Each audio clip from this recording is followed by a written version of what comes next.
go, guys. Obviously, so restarting here, and as promised, the delay is not on anymore. I mean, obviously, there's still the inherent 10 to 15 second delay because internet, but for the most part, there's no delay. And anyways, bring it back to you guys. So let me explain what's going on here. So once again, so here you are, guys. You're tuning into Honcast here. Now we're finished with match coverage. However, we're still going to be talking some competitive Hon.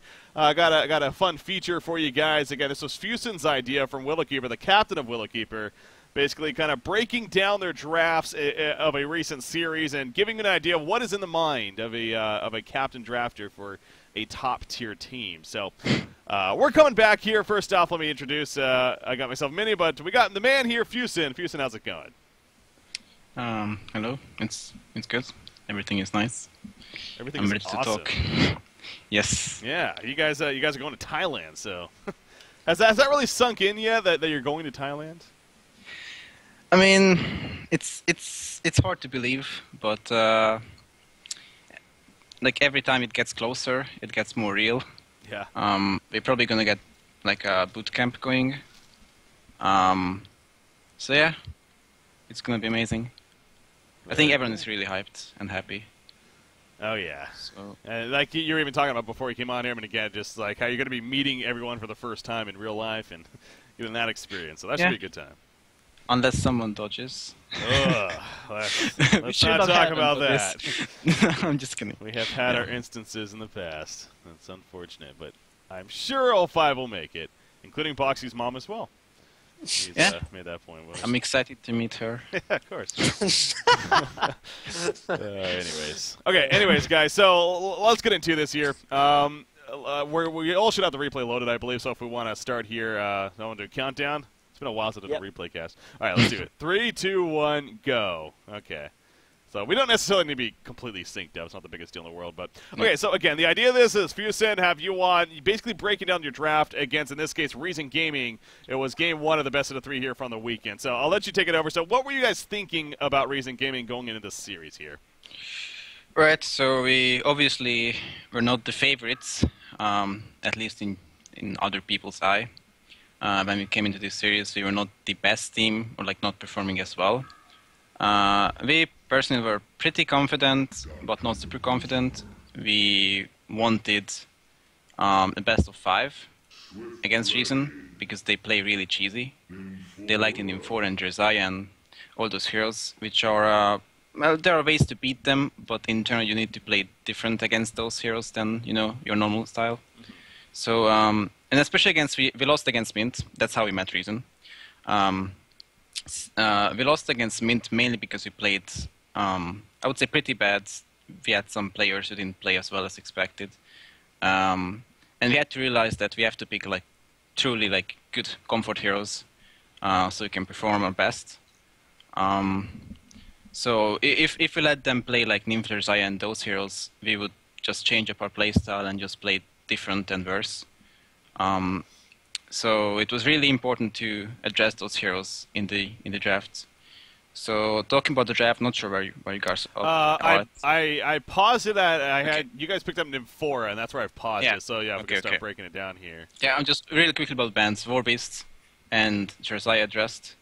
They play a really good Warbeast, and we usually obviously don't. It's one of the best heroes in this patch. Jersey, I talked about it before. It's a hero they like to play. It's cheesy. It's the best of 3. I don't want to give them a chance to cheese us. And yeah, it makes you play different, which you didn't want to. And they banned Flux Gemini, which is I get why they banned those, because those are like signature heroes, I guess. Yeah. Balthazar plays a lot of Gemini, and we actually played like a couple of scrims with Gemini before this day.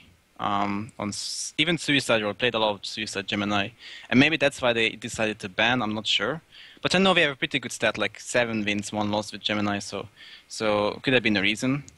I didn't really want to pick either of those heroes, so they kind of helped us a bit. So my idea was to first pick Doctor. Every time I go into a game, I have a basic idea what I want to do. Sometimes even 5 exact heroes with some replacements in case some hero gets banned. So the basic idea for this game, the very first game, was to first pick Doctor. We knew that we were Legion. and they're gonna get a hero. I wasn't sure which hero. I was thinking they would get Deadwood, which they didn't choose. Yeah, that's true. They went with a Swiftblade pick, which was interesting. I think I'm the only person who thinks that Swiftblade is not as strong as people think. um, but it's still a fine hero. They play it well, and it's a comfort hero for them. So they picked the Swiftblade, and they picked a name for a second pick. Now I was pretty sure they were gonna get a name for us sooner or later. Maybe not this series, but at least one series. And I can't know when they're gonna get it, so I have to address it every game. I didn't want to first pick it because it was a waste. I was pretty sure they were not gonna first pick it because they don't know that we play Nymphora. So I could get away with the Doctor first pick into a Nymphora pick, which could have caught them by surprise. So we basically got a Nymph Doctor, which is a strong combination, obviously. As I said, they didn't know that we played Nymphora. I actually didn't play Nymphora like competitively for like more than a year, but like I used to play Nymphora a lot, so it wasn't really a problem for me. And they picked Parasite after that, which was when we went into the Reason game. I told my team that we're gonna face two playstyles basically. They're either gonna pick Parasite as a jungler, or they're gonna man up. That's what I thought. So the Parasite pick was expected, to be honest. I didn't expect it second pick, I expected a third pick, but doesn't really matter that much. Tankifat plays a really good Parasite, and that's probably the only jungler they were confident with, I feel like. Sadly, Nier couldn't play, obviously. He was replaced by TPS Priceless. I want to bring that up real quick, because I was thinking about that. So you knew that Nier wasn't going to... Did you know Nier wasn't going to be here initially? Yeah, okay. They asked us to reschedule, and we actually wanted to reschedule, mainly because we are like mannered and we understand the situation. But sadly we couldn't. Yeah. But secondly, we also felt like, and like I'm not kidding, we also felt like that them having TPS was better for them. Nothing against Nier. It's not against Nier. It just the Tankifat plus Nier combination didn't seem that good. Like they both are second support players. Didn't have a true hard support player. Yeah. And TPS Priceless was their in-game leader, and losing their in-game leader for like just 2 weeks before the qualifiers is tough. And whenever we watched them playing in scrims or tourneys, it felt like they were like lacking some leadership without TPS. So playing against TPS was definitely more scary for us. But it could have of course affected them in terms of team play, whatever. So they obviously gonna think that having TPS was worse, probably. Yeah. For us personally, facing TPS was more scary. All right. Interesting. So yeah. Okay, so you had the Parasite. Talk about that. Now you responded with this Legionnaire. I mean, so what was the deal with this Legionnaire, guys? Okay. Legion in this game was not that amazing as in other games. That's not why we lost. No spoiler, but we lost this game. Oh. But Legion was still pretty okay. Legion is really good against Swiftblade if you just look at like hero-to-hero counters. Obviously, don't go through Magic Immune, aka Spin. And Swiftblade is not known for having like really high HP pool. So you can burst down the Swiftblade, use ulti. Obviously, the Legion ulti also goes through the Swiftblade Spin. So it's a pretty decent hero against Swiftblade, but it was mainly because we were still expecting a man up. I wasn't sure if they like manning up with Parasite or not, aka going aggressive jungle. And if they're deciding to do so, then we have a really weak lane, Doctor Nymphora. So we, instead of trying to face their trial lane, we wanted to dodge their trial lane, sending Doctor mid, Legion aggressive jungle, dodging the Parasite, and doing that stuff. We have done that before, and we did that later as well, especially against mid, when they went with the aggressive trial lane. So that's the main reason the Legionnaire pick. Also, as I mentioned, I wanted comfort heroes, and although I didn't pick Legionnaire before that much in the previous cycles, I would say Legionnaire is Kraken's best hero. Really? Okay. I'm not sure what people think. Like, I think most people have that one hero which was like when you start playing Hon, you start playing one hero really well, and that's your favorite hero, and you play that hero, and then you play the game for like, I don't know, 4 years, 3 years, and you've played many other roles, doesn't matter, but you still have that one hero from the beginning which you played a lot and you still love. Yeah. And okay. that's Legionnaire for Kreke. Huh. Okay. He played Legionnaire a lot in the past. That was his favorite hero from the very start, and yeah, he still likes the hero a lot. Yeah, that's basically the Legionnaire pick. I wanted to get comfortable, and at first, I'm sorry, it's getting too long. But it's at first when I brought up the Legionnaire idea, I wasn't sure because it's hard to fit Legionnaire into our playstyles, you know. But I had that idea for a very long time, but then we didn't really have the balls to try it. But then in the end, we tried it, and it worked out perfectly. So we just kept playing it. Yeah. Because, as I said, it's a comfort hero, as stupid as it sounds, because we haven't played it before. So yeah, back to the TPS really quick. The only thing which hurt them was not having a Bihi player, because Nier plays the Bihi. So that was the only thing we didn't expect from them, picking a Bihi. So the third pick was Puppet Master on their side, yeah. Yeah, so Puppet Master, I believe it was more like a Doctor counter, or trying to counter Doctor. People think it's good against Doctor. Also, they don't really run Swiftblade as a main carry. They mainly run Swiftblade as a mid or suicide. Rather mid, if they have to, if they can have a choice. So Puppet was a decent pick here. It's also a comfort hero for them. Once again, I expected the Deadwood in the first 3, but they didn't. So they just went with the Puppet pick. It wasn't too bad. That's it. So the bands, going into bands, I was pretty sure it was Imba Boy Puppet and Zane Swiftblade. Yeah. I'm sorry, Bray Swiftblade. So they probably like the Suicide. So I banned the Keeper, which Zane plays really well, and actually expected them to pick a lot of Keeper. Wild Soul, man. And the Wild Soul, yeah. Zane plays those heroes really well. Yeah. And for some reason, it's just a feeling. Mostly, I can't know. But I had the idea, or like the impression, that they think that those heroes are really good against us because they played it against us a lot in scrims, and they did alright. And even in few tourneys, I realized how they like to get Keeper against us, and maybe even against other teams. But in general, I think Zane is one of the best Keeper players on the scene when it comes to Suicide Keepers. Yeah, agree. So it was a must ban, and I actually expected them to pick Keeper first 3 if they wanted it, but they didn't. So yeah, about the other bans, I banned Tundra, which is an interesting ban. Once again, I was a bit afraid of getting cheesed. It's not really cheese, but Tundra is not really a popular hero. But I know Zane plays Tundra really well. Maybe even Bray can play Tundra, I'm not sure. But they used to pick a lot of Tundra, and they have the Parasite, so it's some combination. Also, you could say that it scouts out in the Infora gang, good against the Doctor because of the lockdown. So some small stuff. And they banned Kinesis and Valk, which is basically respecting Boxy. They know that we need to pick the Boxy hero, and they banned Cthulhu. I don't know why. I have an idea, but it didn't really fit our draft. If I look at Madman 4th pick. Yep. As I said, we need a Suicide hero, so Madman is one of them. Madman is really good against Puppet and both Swiftblades.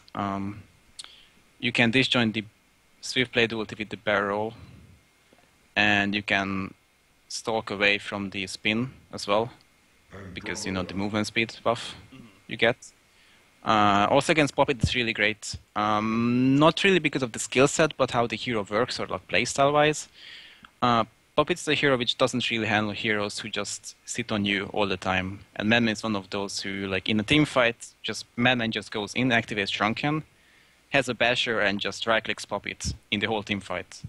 And that's a hero which Puppet can't handle, or playstyle. There are some other heroes who can do the same, but Madman is one of them. And Box is really great Madman, so That's a really good pick for us. And then they went with the Andrew. Now Andrew's an interesting hero. It's a really strong hero, and I feel like they play Andrew really well, so it's a bit scary for us. But nothing we could have done. Like, you can't ban all of the heroes. So they picked up the Andrew, and now this is a tricky part, the TB. All right, this is where it gets interesting, yeah. If you look at the lineup, we have Legionnaire, Doctor, which are like good initiation / jump pick-off heroes. Paired up with the Nymphora, both Legionnaire and Doctor can use the Nymph TP pretty well to get Nymph ganks going on. So we have good pick-off / ganking team. We have good late game with Doctor and Madman. We have good initiation, as I said. The only thing which we lack is like damage in actual team fights or like team fighting power. This lineup so far doesn't really deal too much damage, at least AoE. It's more like jumping one guy and bursting that guy down. Okay. So we needed something which deals AoE damage. And we had few options. Could have been a Magnus, although Magnus is it's okay. Could have been a Riftwalker. I believe it wasn't banned. Hey, it wasn't banned. And could have been a few other heroes. We went with the TB. Reason is because TB works really well with Nymphora. You TP someone with Nymphora, and then obviously you want to jump the guy, but you don't see, let's say, 3 other guys on the map. So you're technically ganking a solo puppet, but you don't know where the rest of the team is. So before you jump, TB ultis, and you see if people are sitting behind or not. Huh. If they are baiting, then we just TP home, nothing happened. If they are not, then that's a free kill. It also synergizes really well with Legionnaire. One thing which we realized that, especially Reason did it, but almost every team does it. It's mainly because our playstyle is, people say it's predictable, and I agree somewhat, but the thing is, we use a lot of smokes, right? Yeah. And people say that sometimes we use too many smokes, or we're smoking too much, or veil drought, whatever you want to call it. People started to play really, really careful against us. Like, whenever we started missing, we didn't show. They started running as 5, especially Reason Gaming. So we knew if they are not like together, like if we don't see like, let's say, 3 heroes on the map, they are together all the time. And if we just went to farm to the jungle, they were also sitting together, so you could technically outfarm them. And if you want to gank them, TP was also like a great tool to prevent those baits, because they did those baits. Not in this game because they were like steamrolling us, but in scrims or other games, if you watch them closely, then you can see that from Reason Gaming's perspective, we don't see 3. We don't know where they are. We know that they are smoking a lot. We are afraid. We're just gonna let Emo Boy farm, and we're gonna put 3 heroes behind him, and they're gonna like do a 2-man smoke, and we just counter-initiate them. We just kill them, and they did that a lot. And so TB was a really great pick against them. Pretty much that's it. Could have picked other heroes, but yeah. Well, TB. Go ahead. Yep. Just go ahead. No, I'm well, fine. it's so again, the idea of Thunderbringer, it's very interesting. So you're basically saying how you picked up Thunderbringer with the idea that of his ultimate, not necessarily to secure kills, it was more for the vision aspect. And we saw that several times in the game. We were making a point of that. Yeah. Well, that was a really. We were forced to use T-Build in that way. It was more like a defensive way. Yeah. The way we wanted to use T-Build is in an offensive way, when you're ganking and actually you want to kill one guy, but you don't see the rest of the team. So you could jump that one guy, but what if 4 people are sitting behind, and then they counter-initiate, and you kill maybe one guy, maybe you don't even kill that guy, and you lose 3 heroes with that gank. And as I said, like TB, like the global aspect, it helps him for a Legionnaire Doctor. It's just a great hero overall. Yeah. So definitely Vision was one of the reasons. Yes. Now, Okay, so obviously, yeah. Spoiler alert. Okay, you guys should know the results of this game by now. We're doing this for learning purposes, not to cast the game here. You guys lost this game at the end. To remind you, you lost this game. This was game one. You actually ended up losing it. Now, how much of that do you look back and say, well, the draft maybe wasn't as strong, or were there a lot of factors, maybe the play from Reason that was too strong in this game? Fun fact, before answering your question, I usually don't do this. But sometimes I want to get like 5 heroes because I know that I kind of can predict what the enemy is going to pick, and in that situation, those 5 heroes going to work. And if I don't get, let's say, 2 heroes because we have 2 last picks and they have bans, right? Mm-hmm. I have few replacements. So in the end, I have like 3 lineups in my mind. Okay. As I said, I don't always do this. It's actually really rare that I call out 5 heroes you're going to pick. But if my team asked me what we're going to pick first game, I would have set three lineups, very similar lineups, only the last 2 picks would have been different. And this exact lineup was one of those. Really? Okay. So we actually got what we wanted, and I would say we also predicted probably 3 out of their 5 picks, which is, I mean, not bad, not perfect, but we were pretty confident in this game, and we got steamrolled because we died too much. It was pretty awful. I would say we had a draft which could have won. We played it really wrong, and we just got outplayed basically. Mm-hmm. And yeah, that's it. Okay, so yeah, your mind, the draft actually was pretty strong. It's just that recent gaming outplayed you guys, and that's that happens, of course. So I mean, what I could have done differently is picking a more comfortable hero for root. So maybe it doesn't die that much, for example. It does better. But from drafting perspective, it was good in my opinion. Yeah, so I just got one question, because I remember the one game where a couple of games actually, I think in this series, like whenever Root would go mid, obviously, because Kraku would go jungle, and kind of a sort of stuff, like it always seemed to get picked off. Like, is that more so you say executional? Because like the hero you drafted, I think it was Riftwalker and Thunderbreak, which also have no escape mechanisms. So. Yes, DB is really good 1v2 mid. And Riftwalker, you don't think about Riftwalker as a good 1v2 mid hero. But the thing is, when we go into jungle, right, and we rotate Root to mid, he's going to get level 4 from the jungle and boots. Now, with that advantage, or I'm not saying it's advantage, but with that start, he should not die 1v2 mid if he has the boots, red boots against dual mid and level 4. And Riftwalker level 4 can almost, I'm not sure because I don't play Riftwalker, I think Root told me it can one-shot a wave. So you can nuke down every wave, so you can technically get a lot of farm by that. It's not like crazy free farm, but it's good enough. It's a good farm for a second support, for sure. Yeah. So we are aware that Root died too much in this series, even like in the whole tournament when we did this strat, and he admitted himself that he maybe played it a bit wrong, played too aggressive, whatever. Maybe at a bad day, I'm not sure. Like he played over nice in the tournament when it came to team fighting and ganking, whatever. But the laning phase was a bit iffy. It went much better in scrims, so I'm not sure. But yeah, it usually works, and it's something which Root should practice a bit more.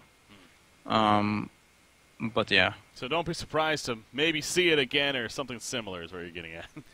Sure. I mean, I don't really know what I'm going to do in the future yet. Yeah. But why not? Definitely. Yeah. By the way, guys, again, I had to see more people maybe chiming in, unsure what's going on here. Understandable. Again, so what we're doing here is we're actually joined by Fusen, the captain of Tree. Of course, the support player for the team, also does the drafting, and his idea, to come on and go over some replays of matches that they played recently. We just happen to be going over the Reason Gaming versus Willowkeeper series that happened this last weekend, and he's kind of giving his insight here on what he was thinking throughout the whole draft. So that's basically what you heard right there, at least for this first game. If you do have any questions, guys, feel free to ask it. We'll possibly get around to answering it. But I think it's safe to say we want to move on here from this game. Unless, Minnie, did you have any other questions? No, that was it. I only had one and answered it perfectly. So. Cool stuff. All right, so let's hop into the next replay here. Well, actually, here's the deal. So, I think it would actually be kind of cool to just do one more here, Fusen. So, did game 2 or game 3 were one of those better? You think, or? Oof, both are really interesting drafting-wise. Okay. I would say much more interesting than the game 1. Good start there. Yeah. Let me see. Game 2. This is. Oh, that's me. Never mind. I don't want to do that. Game two was more a doctor that thingy. Well, game 3 they picked the Flux NG against Dark Langs Curse. I believe maybe Legion might be more interesting, but I'm not sure. Let's do the game 3. Yeah, that is the Okay. Curse in there, and yeah, let's do that one. So here, let me talk about the match ID for. I don't know if you got it mini or not, but No, I have it. Like it's easy for me. Just turn in don't have stats. it. yeah, mini doesn't have it. Though. There we go. Sorry. That's the match ID. There we go. All right, let's pull up this replay here. So let's look at this. This is the game 3, guys. Again, at this point, obviously a 1-1.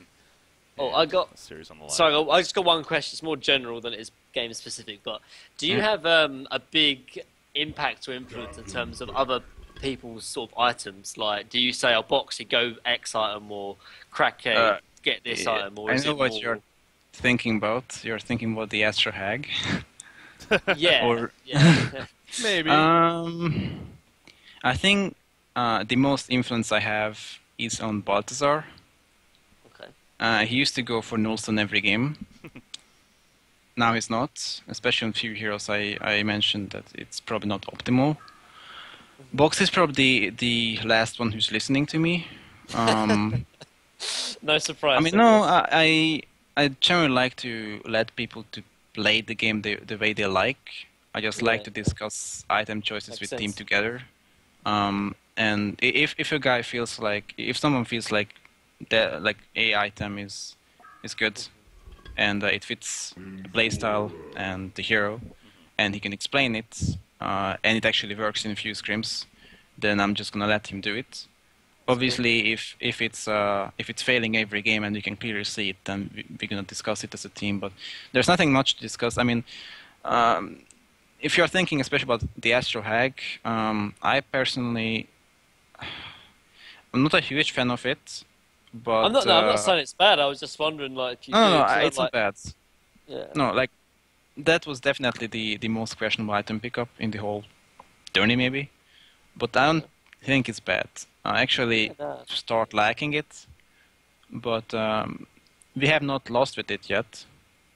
So I mean, Yeah, no, it's cool. the game was Just 'cause pretty easy. Yeah, no. Like, I just remember, because I remember, like, I think Swindle, like, normally had quite a firm grasp on every item, obviously, his team would pick up. So I wondered if that's yours. But that's kind of cool, though. You give your own players, like, independence and sort of freedoms to go what they feel is right. Somewhat. Like, I'm gonna mention if I don't like something, and we're gonna discuss it. But like, main thing is, I think you should play the way you like. One example, we played like a lot of scrims on Legionnaire in a row. And Crack was trying different item builds on Legionnaire. Sometimes he went for Steam Boots, sometimes he went for Ghost Marchers, sometimes he went for Incenterius pretty early, sometimes he went for Striders, sometimes he went for Striders, PK, Lex, Talionis. And he actually liked a lot of those item builds. And for example, Lex Talionis was Box's idea, and he plays Legionnaire that way if he had to play. And Craig kind of liked it, but in the end we told him that he should play the way he likes Legionnaire, and he can perform the best. So he ended up going with his Striders PK, Barbed maybe, or Bulwark before build, in most games at least. So in the end he didn't go for Steam Boots, which I like the most. He didn't go for Lex Talionis, which Boxy likes the most. So that's pretty much how we decide item builds. Once again, if there's something we don't like, then we discuss it as a team. And if it's 4 guys against 1, then sometimes the 1 is forced to do what the 4 is saying. But pretty much it's I don't really care that much about items unless something is really silly. All right. So let's start breaking down this game 3 here now. You look at the bands. I think same bands from you coming out as the first game. In fact, the Warbeast, the Jeraziah. keeping that out of the books there. Yeah, so this game was back to the just I'm gonna mention the first game. I first picked the Doctor and second picked the Nymphora. Yeah. So if I want to do the same, there's a chance they're gonna steal Nymphora because, duh, we did it in the first game. So this was definitely like this was planned. If there's gonna be a game 3, then I'm gonna first pick Nymphora in this game. So pretty much the same bands. They had the same bands as well, I believe. And I first picked Nymphora. And this is basically baiting them into a Doctor as well. Because if they don't pick Doctor, they give us Doctor. If they do pick Doctor, then they get the Doctor first pick, which in my opinion is not really optimal. The only reason I'm doing it is because teams don't really know how to deal with it. But in the end, they didn't pick up the Doctor. They went with a Flux. Was you expecting this, by the way? Because it was very team oriented, sort of push from Reason. It's it's not like them to do it. Was you expecting? You're not gonna believe me. Didn't expect Flux first pick, but I told my team that they might pick a Flux against us. Okay. I might be wrong, why I think it, but my reasoning was I think they wanted to steal Flux from us. Yeah. Because you pick a lot of Flux. I saw them screaming with Flux some games, so I was pretty confident if they have to, then they can pick it. And they've left Flux open, so I actually didn't expect it right away in the first pick. I thought that there's a possibility, but yeah, it caught me by surprise, just only because of the first pick, pretty much. Yeah, we saw them ban in the first game. You were pointing that out, given the respect to No, I believe first, mate. Recent you're right, Break. banned in the first game, yeah. Are you sure? Okay. Yeah. I know they banned Gemini. It was okay. Gemini and Flux, yeah. All right, they Not banned ban Kinesis because the second game Kinesis was yeah. All right. Yeah, that's a fair point. Yeah. So we pick up Cthulhu on the second pick, which could be interesting. Now, some explanations might be needed. Yeah.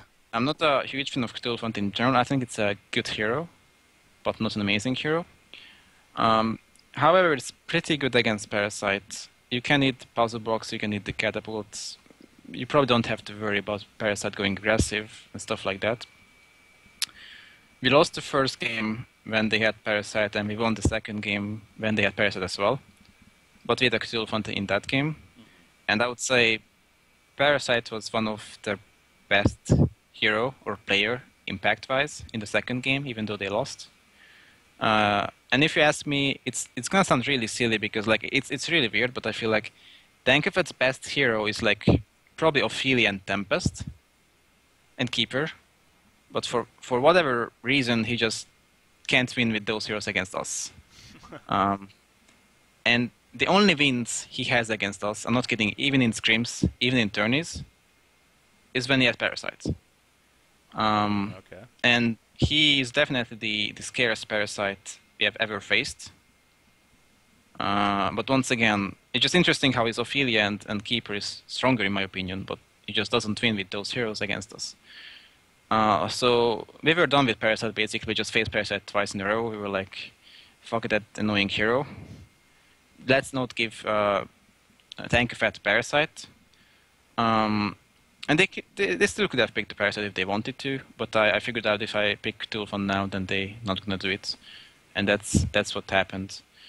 So they picked up the NG next. Well, I know they play NG, no they play Flux, so why not Flux NG? Yeah. At this point, like this is a team fight lineup, which makes some sense because we are like Nymphora team, you know. And against a Nymphora and John, it's good to group up and push, or like team fight. Because if you just spread and just farm, the Nymphora is gonna, you know, pick you off, which is not what you want. So I can definitely get behind, although it wasn't really a comfort pick, I would say. Not sure how many Flux NG games they have played. But to some extent it's also like a somewhat cheesy strat. Which once again I was afraid against when we faced Reason because they like those cheesy ways of winning. But we definitely picked Flux NG before too, like it's like whatever. Yeah, I mean, a lot of teams have done that.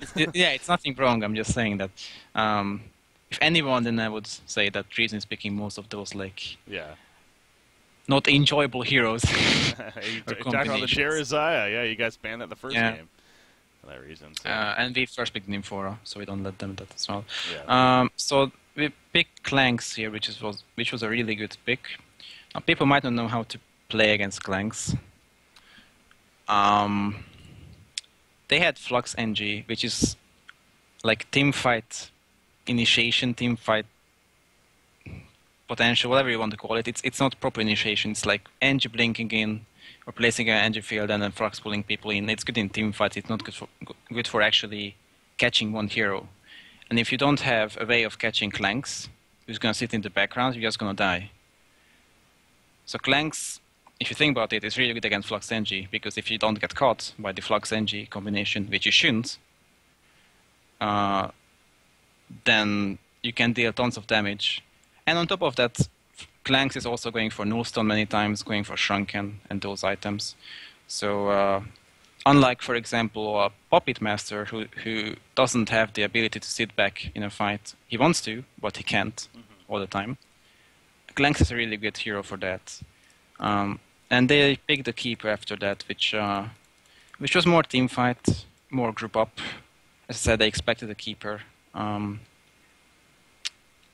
They played really well. Well, it's not really good against Clanks, because Geobane's core on Clanks, like it's one of the best items you can get on Clanks. So it wasn't that amazing in this game, but overall it fit their lineup or playstyle. Yeah. So there's nothing wrong with that. And then the bans. Yeah, we see your first ban, Dr. Repulsa there. I mean, Dr. being left open that line, did that catch you off guard even, or? No. I wanted them to pick Doctor, actually. Okay. Like, I'm pretty confident we can beat Doctor, because when we pick Doctor, teams don't address it, but when we face a Doctor, we're going to address it because we know how to play against it. I don't think it's a first pick worth hero or even like a top tier hero in this metagame. It's a strong hero if it's not addressed, and I think that's the problem why most teams don't really know how to address it, so they think it's OP, so they first pick it, right? Mm-hmm. But if you know how to address it, then suddenly you don't have to first pick it because you don't think it's OP. You can even let the enemy team to have it because you're really confident against it. Now we banned Doctor here because we didn't really have a team at this point against Doctor. So if they would have picked like early, then sure, we could have addressed it. Yeah. But at this point, it was a bit too late to let them have Doctor. So we banned Doctor, and the actual thing which I expected from them was a Keeper short lane, Flux mid, NG Andro, Puppet Trial, and if they can get those heroes, that's what they would pick, I think, because they like manning up against us sometimes, and they also like putting the Keeper short lane. They have done that a lot of times, and obviously Flux is a strong laner, so everything would work perfectly for them. So my main focus is banning basically Imba Boy heroes, carries, which could man up against us. So the next ban is Puppet, I believe. Yes. Which is obviously the most like the biggest signature Imba Boy hero, who could also man up with the NG Trillion, which is really good. And then I banned the Andro after that, which is also like a really good hero with Engineer. If they want to man up, they have a dual support lineup. So yeah, also we didn't really want to face Andro. Their bans were Valk, Electrician, and I'm checking the last one. Swiftblade. Swiftblade, okay. Sure, it was you, and then Swiftblade by reason, yeah. Yeah, Swiftblade. None of them, those were really good. And we were lacking the boxy heroes. The Valk was okay, I guess. We didn't really think about picking Valk. Electrician had some sense, made some sense, because Electrician is considered a good hero against Keeper, because you can remove the root. But you don't really need it if you have a good hero against Keeper, like naturally, because you have a Clanks who goes for Geobane and he goes for Shrunken, so it's like whatever. Also, Electrician is not a really strong laner, at least on a Suicide role, and we were lacking a Suicide hero. And they banned the Swiftblade, which was... we don't play too many Swiftblades.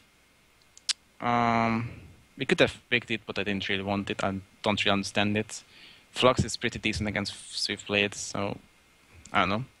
I instantly pick a Reef Walker. It was more like comfort hero once again. If you look at the lineup, then we have Clanks, which is some damage, actually a lot of damage, but that's our only source of damage. Tulfont deals no damage, Nymphora deals some damage, but not really. So we're lacking some damage in the end. Also counter initiation. I know that they're gonna be clumped up in a team fight. They're gonna go for the NG Flux Keeper team fight Wumbo combo. And if Riftwalker can stay out, which he usually won't because he's a Riftwalker, no one goes in with a Riftwalker in an actual team fight. Like, if you're playing Riftwalker, you're staying out because that's your job. That's how you're supposed to play the hero.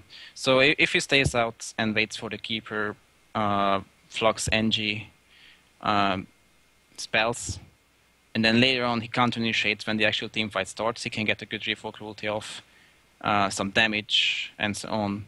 I could have picked something else like a Magnus. Even TB once again. TB doesn't really offer initiation. And Magnus is not really good against Keeper, Flux, NG. So, Riftwalker also was comfort hero, as I said, so... Yeah. And their pick was Empath. And even before the Empath pick, I was obviously missing a Suicide hero. So I was thinking about Suicide options. We had damage, we had initiation, we had counter-initiation, we had some gank, we had late game, and so on. The only thing we were lacking is, like, second frontliner, if you can call that.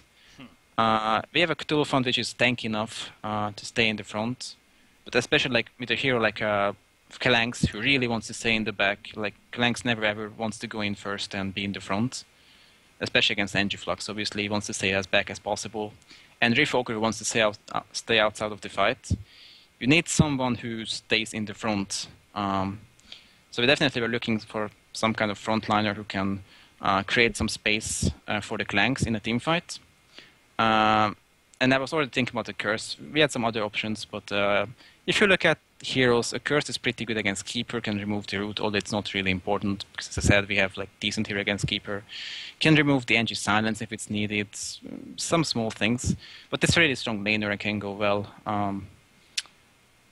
It can be a really strong secondary carry if he gets the farm. And since it's a strong laner, he usually gets the farm. And as soon as they picked Empath, I was like, okay, it's an Curse game, because Empath is one of the heroes which is real bad against the Curse. Yeah. So they had no ways of actually dealing with the Cursed Suicide. And what they could have done was just leaving the Cursed 1v1 and ending up with the NG Flux, as I thought they would do.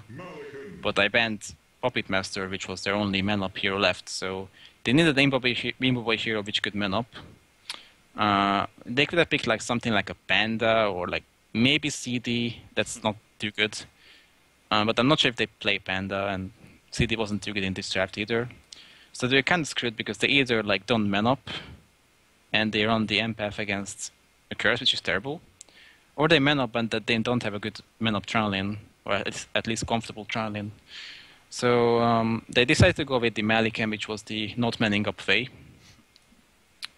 I would still prefer sending NG short lane maybe. It's pretty terrible to have an NG boxing out a Suicide, but it's still better than an Empath against the Cursed. But yeah, they decided the Cursed, an Empath short lane, which was not really doing anything against the Cursed. Now Malikan fit their lineup pretty, like it was a good final pick, I guess, because it fit the lineup. They wanted to team fight, push whatever tank up. But Malikan is not really, it's not a hero which is good against Clanks. It's not terrible, but it's not really optimal either. And if you look at the lineup, they have no ways of catching Clanks in the background. Like, yeah. You're not gonna...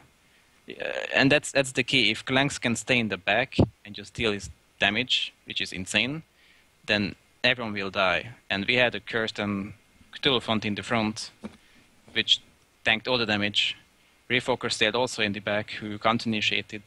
And we was basically in team fights, we had just two tanky heroes staying in the front, and two backliners staying in the back, doing their own things. And it was Nymphora, obviously, stunning and healing, whatever. It's a hard support, obviously, you never want to be in the middle of the team fight with a hard support, so yeah. And, like, as stupid as it sounds, they really had no ways of catching the Clanks, and, like, the best shot was pretty much getting a peek on Malikan, which is pretty stupid, or like not stupid, but not optimal.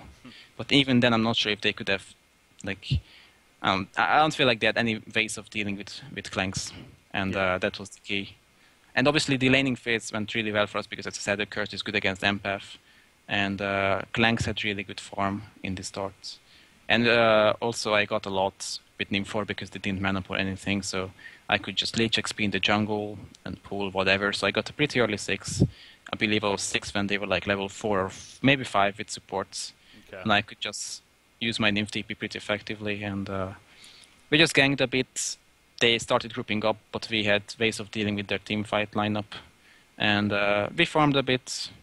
We basically won the last 2 team fights pretty easily. I would say they also screwed up one team fight, but I don't think it mattered too much because, once again, we had a lineup which we were comfortable with.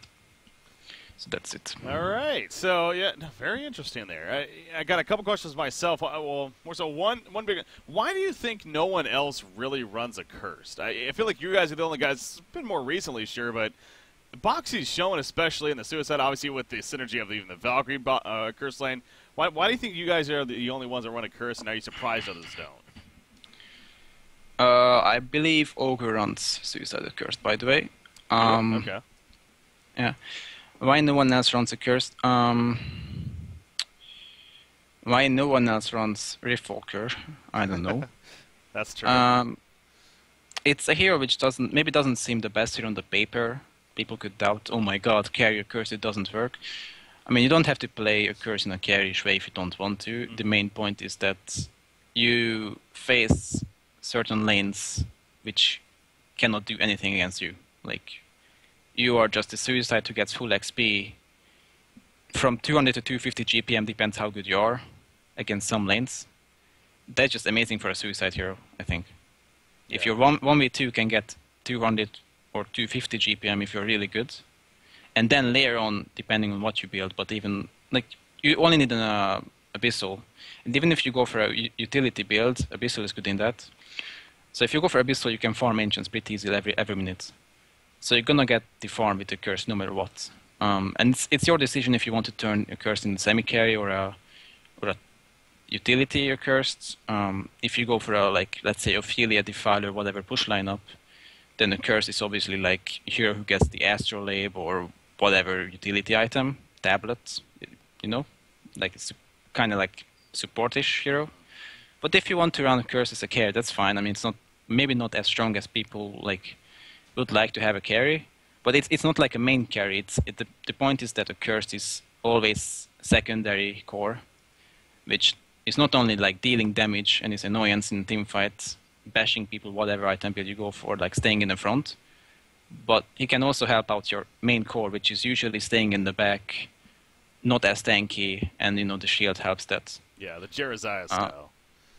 Yeah, but it's you could say it's like a core Jereziah, but it's different because Jereziah would not get as much on the lane. Okay. Could not farm as fast either.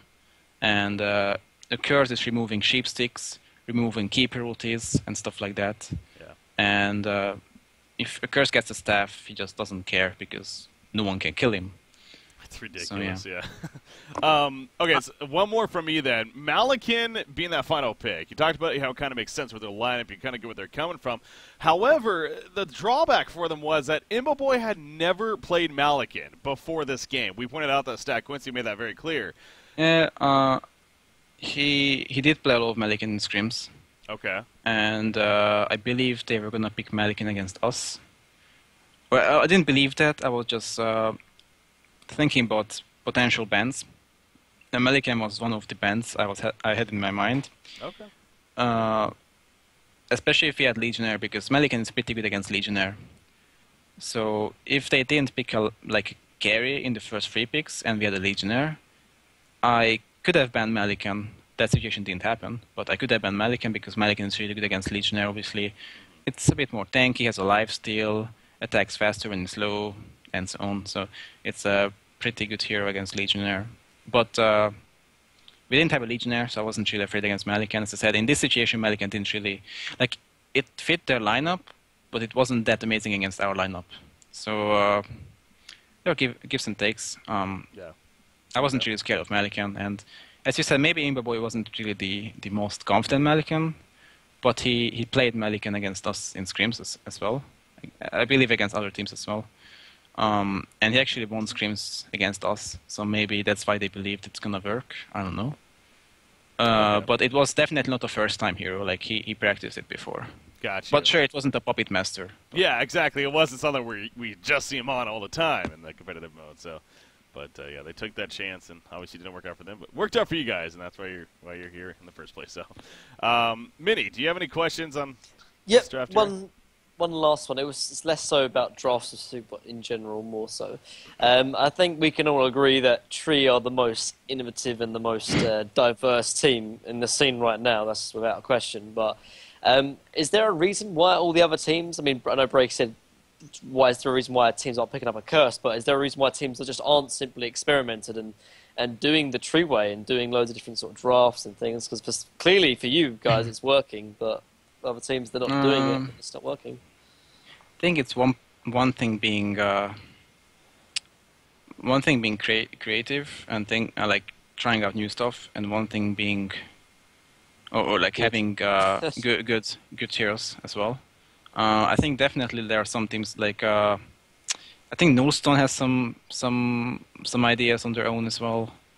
I believe Reason is the only team who runs Swiftblade as a suicide, although that's not like super crazy, but they are still having their own ideas, and like just because a hero is not in the meta game, I don't know. I think running Swiftblade as a mid is just as new as running a curse as a suicide.